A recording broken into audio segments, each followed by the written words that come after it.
नमस्कार साथियों, मैं दीपक शुक्ला आप सभी का बहुत बहुत स्वागत करता हूं आपके अपने YouTube channel A to Z banking information पर।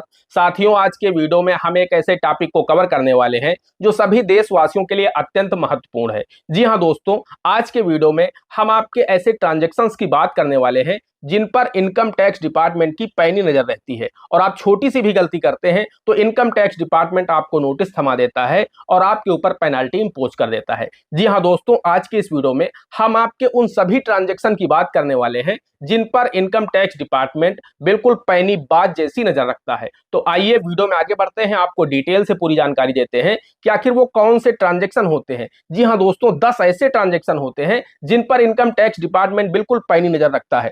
आप छोटी सी भी गलती करते हैं तो आपको इनकम टैक्स डिपार्टमेंट का नोटिस मिल जाता है।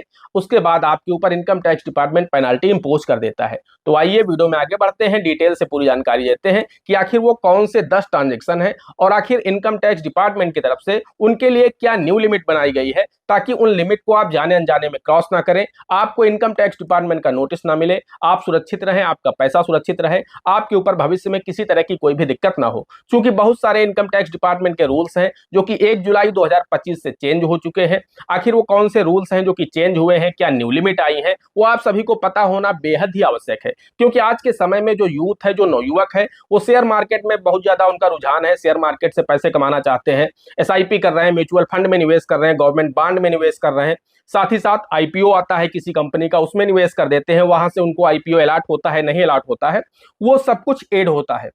आपका जो ब्रोकर होता है, आपका जो बैंक होता है जहां पर आप डीमैट अकाउंट खोलते हैं, वो खुद ही जानकारी दे देता है इनकम टैक्स डिपार्टमेंट को कि ये व्यक्ति इतने रुपए की ट्रेडिंग कर रहा है। आप चाहे फ्यूचर ऑप्शन में कर रहे हो या फिर आप इंट्राडे में कर रहे हो या फिर आप म्यूचुअल फंड में कर रहे हैं, एसआईपी कर रहे हैं, गवर्नमेंट बॉन्ड खरीद रहे हैं या फिर आप जो आईपीओ आते हैं उनको आप ले रहे हैं, तो कुल मिलाकर के इस तरह के जो भी ट्रांजैक्शन होते हैं आप अपने जो डीमैट खाता होता है उससे करते हैं, तो आखिर उसके लिए इनकम टैक्स डिपार्टमेंट की तरफ से न्यू लिमिट आ चुकी है।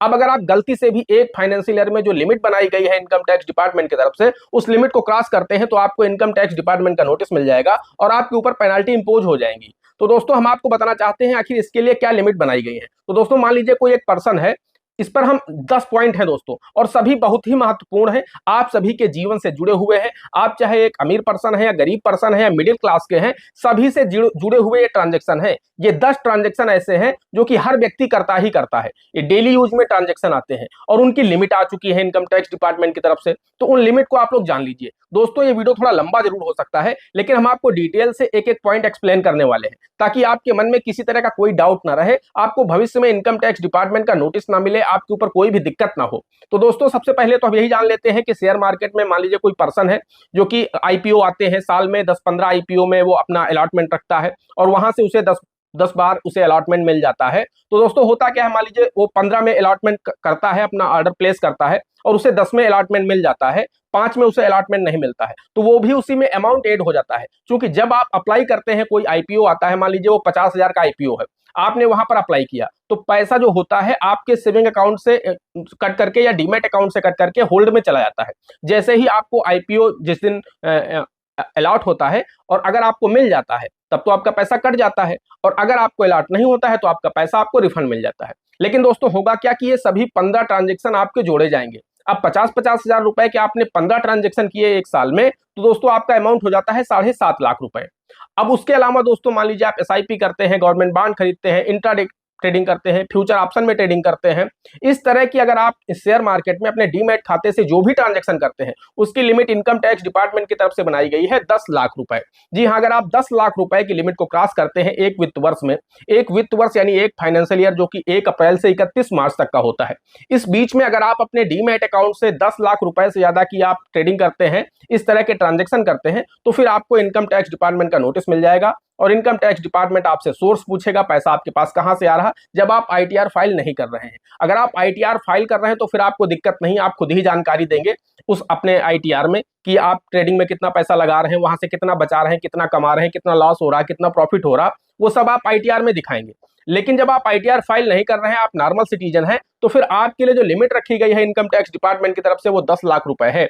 आप एक वित्त वर्ष में 10 लाख रुपए की लिमिट को क्रॉस मत करिए, वरना आपको इनकम टैक्स डिपार्टमेंट का नोटिस मिल जाएगा। जब आपसे सोर्स पूछा जाएगा, आप सोर्स बता नहीं पाएंगे क्योंकि आप आईटीआर फाइल नहीं कर रहे हैं, तो फिर आपके ऊपर income tax department penalty impose करेगा, जो कि बहुत ही हैवी होंगी। तो इस चीज का आपको ध्यान रखना है। मैं ये नहीं कह रहा हूं कि आप शेयर मार्केट में निवेश मत करिए, शेयर मार्केट से आप पैसा मत बनाइए, आप खूब आईपीओ में लगाइए पैसा, गवर्नमेंट बॉन्ड खरीदिए, सब कुछ करिए, लेकिन लिमिट को ध्यान में रखिए। अगर आपकी लिमिट 10 लाख रुपए को क्रॉस कर रही है एक वित्त वर्ष में, तो फिर दोस्तों आपको आईटीआर फाइल करना चाहिए। आईटीआर फाइल करना मैंडेटरी है, भले ही आप नील आईटीआर फाइल करें। आपकी इनकम ऐसी नहीं है कि आप इनकम टैक्स पेयर के दायरे में आते हैं तो आपको टैक्स देना ही नहीं है, बस आपको नील आईटीआर फाइल कर देना है। अगर आप आईटीआर फाइल कर देंगे तो आपको कोई समस्या नहीं होगी, लेकिन अगर आप आईटीआर फाइल नहीं करेंगे, उस दशा में आपको नोटिस मिलेगा और उसके बाद आपके ऊपर पेनाल्टी इंपोज होगी। अब दोस्तों हम बात कर लेते हैं कि अगर आप कोई वस्तु खरीदते हैं, कोई भी वस्तु, मान लीजिए आपको कोई गाड़ी खरीदना है, ज्वेलरी खरीदना है, कुछ भी आपको खरीदना है, कोई बड़ी वस्तु आपको खरीदना है, तो कैश में आप अधिकतम कितना कैश दे सकते हैं? तो दोस्तों इसके लिए जो लिमिट रखी गई है इनकम टैक्स डिपार्टमेंट की तरफ से, वो रखी गई है 2 लाख रुपए। आप कोई भी वस्तु खरीद रहे हैं, उसमें आप अधिकतम 2 लाख रुपए ही कैश दे सकते हैं। अगर आप 2 लाख रुपए से ज्यादा कोई भी पैसा देते हैं, उस दशा में आपको इनकम टैक्स डिपार्टमेंट नोटिस दे सकता है और आपके ऊपर पेनाल्टी इंपोज कर सकता है, क्योंकि मैक्सिमम लिमिट जो कैश देने की है वो 2 लाख रुपए है। इससे ज्यादा आपको कैश नहीं देना है किसी वस्तु के बदले में। आप ऑनलाइन ट्रांजेक्शन करिए, यूपीआई के माध्यम से, नेफ्ट, आरटीजीएस के माध्यम से, चेक के माध्यम से। आपका कोई बड़ी वस्तु है तो उस पर आप ज्यादा पैसा आपको देना ही पड़ेगा, क्योंकि वस्तु मान लीजिए 5 लाख रुपए की आपने ली है, तो वहां पर आपको 5 लाख देने हैं, तो आप अधिकतम 2 लाख तक कैश दे सकते हैं। उसके बाद का जो भी अमाउंट है आप ऑनलाइन मोड के माध्यम से दीजिए, तो कोई समस्या नहीं होगी। लेकिन अगर आप 2,10,000 रुपए कैश दे रहे हैं, तो फिर दिक्कत वहां पर लेने वाले को भी होगी और देने वाले को भी होगी, दोनों को नोटिस मिल सकता है और दोनों के ऊपर पेनाल्टी इंपोज हो सकती है। अब दोस्तों हम बात कर लेते हैं कि जो क्रेडिट कार्ड का आज के समय में बहुत अधिक चलन हो चुका है। जी हाँ दोस्तों, क्रेडिट कार्ड इतना चलन हो चुका है, हर व्यक्ति के जेब में दो बैंकों के, 4 बैंकों के क्रेडिट कार्ड है। ऐसे में इनकम टैक्स डिपार्टमेंट की न्यू गाइडलाइन आ चुकी है कि एक वित्त वर्ष में आप अधिकतम कितने रुपए का बिल पेमेंट कर सकते हैं, कैश के रूप में और ऑनलाइन मोड के माध्यम से। जी हाँ दोस्तों, तो यहां पर हम आपको बताना चाहते हैं दोस्तों, आपके पास एक क्रेडिट कार्ड हो या 10 क्रेडिट कार्ड हो, आपका अगर एक वित्त वर्ष में 10 लाख रुपए तक का बिल जनरेट होता है और आप उसका पेमेंट ऑनलाइन मोड के माध्यम से करते हैं, तो आपको दिक्कत नहीं होगी। ऑनलाइन मोड के माध्यम से अगर आप 10 लाख रुपए से ज्यादा तक आप बिल का पेमेंट करते हैं, तो आपको निश्चित रूप से इनकम टैक्स डिपार्टमेंट का नोटिस मिल जाएगा। वही अगर आप अपने बिल का पेमेंट, अपने बिल का भुगतान कैश में करते हैं और उसे आप 2 लाख रुपए से ज्यादा करते हैं एक वित्त वर्ष में, यानी आपके लिए जो लिमिट रखी गई है वो 2 लाख रुपए रखी गई है। एक वित्त वर्ष में कैश में आप अधिकतम अपने क्रेडिट कार्ड के बिल का भुगतान 2 लाख रुपए तक ही कर सकते हैं।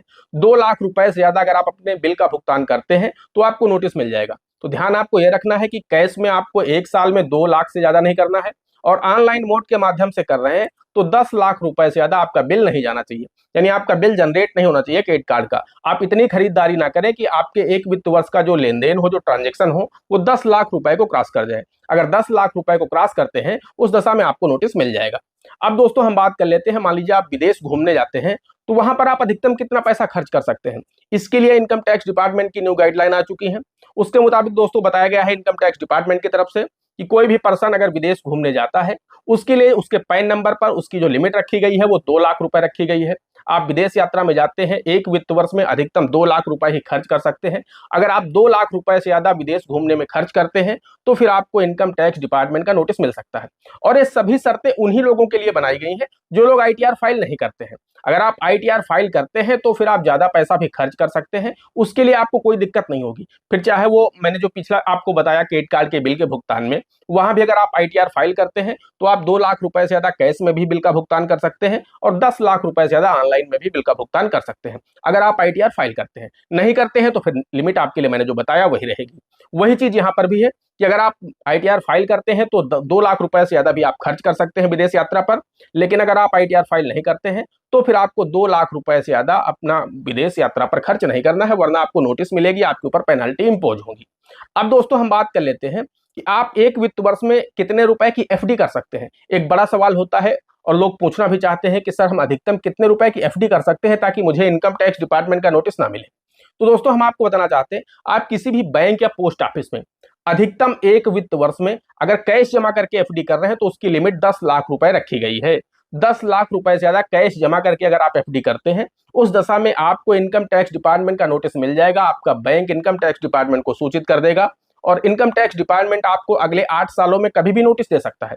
जी हाँ, ऐसा नहीं कि आपने आज लिमिट क्रॉस की, ये सभी ट्रांजेक्शन में ऐसा होता है। जितने मैं ट्रांजेक्शन आपको बता रहा हूँ, इनमें अगर आपने कोई भी लिमिट क्रॉस की तो फिर अगले 8 सालों में इनकम टैक्स डिपार्टमेंट आपको कभी भी नोटिस दे सकता है, आपसे जवाब मांग सकता है। ऐसा तो है नहीं कि आज आपने लिमिट क्रॉस किया, अगले साल आपको नोटिस नहीं आया तो अब नहीं आएगा। आपके पास इनकम टैक्स डिपार्टमेंट के पास अगले 8 सालों का समय है, वो आपको कभी भी इनकम टैक्स डिपार्टमेंट नोटिस भेज सकता है और आपसे जवाब मांग सकता है। तो अगर आपने कोई ऐसे ट्रांजेक्शन किए हैं, कैश में किए हैं, जिनके आपके पास लीगल सोर्स हैं, तो उनके जो भी डॉक्यूमेंट हैं उन्हें 8 सालों तक आप संभाल करके रखिए, क्योंकि अगले 8 साल में इनकम टैक्स डिपार्टमेंट आपको कभी भी नोटिस दे करके जवाब मांग सकता है। और अगर आपके वो डॉक्यूमेंट मिस हो गए, खो गए, उस दशा में आपके ऊपर पेनाल्टी जो होगी वो इम्पोज होगी ही होगी। तो ये चीज आप ध्यान में रखिए, अगले 8 सालों तक डॉक्यूमेंट अपने संभाल करके रखिए, ताकि अगर आपसे पूछा जाए, आपका पास लीगल सोर्स है इनकम का, तो आप उन्हें दिखा सके, उन्हें बता सके, ताकि आपको दिक्कत ना हो। तो वही चीज है कि एफडी अगर आप कराते हैं तो अधिकतम 10 लाख रुपए तक ही कराइए।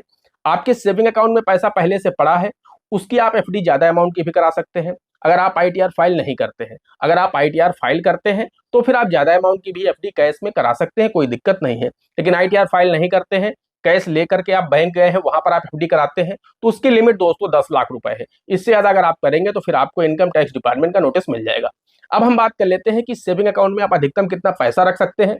तो दोस्तों इसके लिए कोई लिमिट नहीं बनाई गई है। बहुत सारे दोस्त मुझे कमेंट करते हैं कि सर हमें इनकम टैक्स डिपार्टमेंट का नोटिस ना मिले, आखिर क्या लिमिट है, हम बचत खाते में कितना पैसा रख सकते हैं। दोस्तों उसके लिए कोई लिमिट नहीं बनाई गई है, आपका मर्जी, आपका सेविंग अकाउंट है, आपके पास जितना पैसा हो आप सेविंग अकाउंट में रख सकते हैं।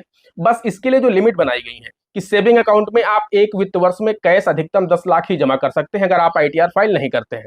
तो इससे ज्यादा एक वित्त वर्ष में आप कैश जमा मत करिए, बाकी आप अपने जो भी पैसा है आप रख सकते हैं, कोई इशू नहीं है। अब कोई पर्सन है, मान लीजिए 5-5 लाख रुपए काफी टाइम से जमा कर रहा है अपने अकाउंट में, तो दोस्तों वहां पर उसका मान लीजिए 50 साल हो गए हैं या 20 साल हो गए, 30 साल हो गए, तो उसका अमाउंट करोड़ों में पहुंच जाएगा।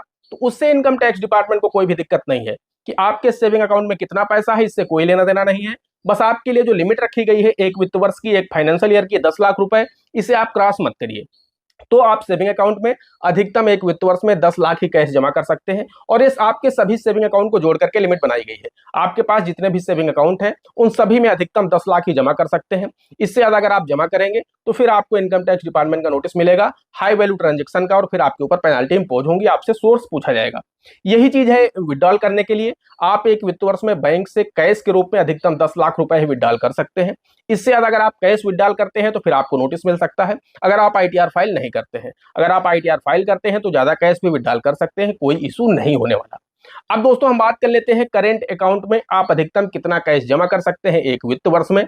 तो दोस्तों इसके लिए लिमिट रखी गई है 50 लाख रुपए।